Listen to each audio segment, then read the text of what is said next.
नमस्कार। पिछली वीडियो में हमने कबीरदास जी का परिचय तथा दो साखियों की साफ प्रसंग व्याख्या की थी। आज हम उनसे आगे पढ़ेंगे। तीसरी साखी है, जब मैं था तब हरि नहीं, अब हरि है मैं नाही। सब अंधियारा मिटी गया, जब दीपक देखा माही। इसे शब्दार्थ देखें। मैं अर्थात अहंकार, घमंड, हरि भगवान परमात्मा ईश्वर, अंधियारा अंधेरा अंधकार, दीपक दिया अर्थात ज्ञान का प्रकाश, ज्ञान रूपी प्रकाश, माही अंदर भीतर। जब मैं था, कबीरदास जी कहते हैं कि जब मुझ में मैं अर्थात घमंड अहंकार था तब हरि नहीं, तब मुझे हरि नहीं मिले थे। अब हरि है, अब मुझ में केवल हरि है, मैं नाही, मुझ में अहंकार नहीं रहा। सब अंधियारा मिट गया, जो मेरे अंदर अज्ञान रूपी जो अंधेरा था वो सारा मिट गया। जब दीपक देखा माही, जब मैंने अपने भीतर ज्ञान रूपी प्रकाश को देखा तो मेरा सारा घमंड जो था, अहंकार था, सारा मिट गया। तो अब व्याख्या इसकी इस तरह लिखेंगे हम। कबीरदास जी कहते हैं कि जब मुझ में अहंकार था तब तक मुझे भगवान नहीं मिले थे। अब भगवान मुझे मिले हैं तो मुझ में अहंकार नहीं रहा। जब मैंने ज्ञान रूपी दीपक को अपने भीतर देखा तो मेरा सारा अज्ञान रूपी अंधकार मिट गया। अर्थात हम अहंकार को त्याग कर ही ईश्वर को पा सकते हैं। जिस प्रकार एक दीपक के प्रकाश से अंधेरा मिट जाता है, उसी प्रकार प्रभु से प्रेम करने से सारा अज्ञान मिट गया। चौथी साखी है, सुखिया सब संसार है, खाए अरु सोवे, दुखिया दास कबीर है, जागे अरु रोवे।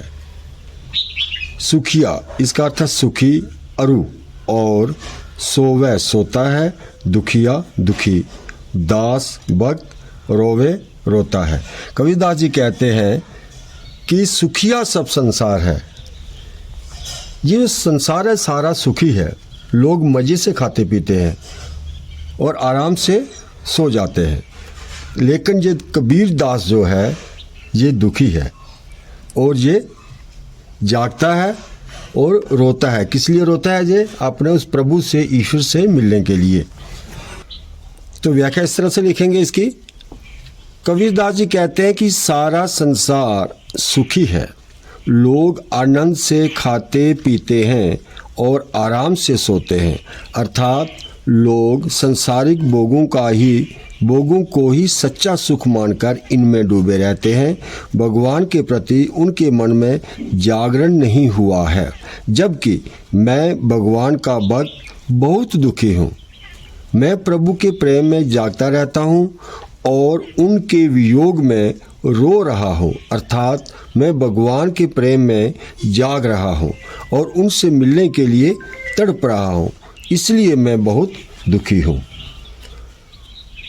तो अब साखी 5 है, विरह भुवगम तन बसै, मंत्र न लागे कोई, राम वियोगी ना जीवै, जीवै तो बोरा होई।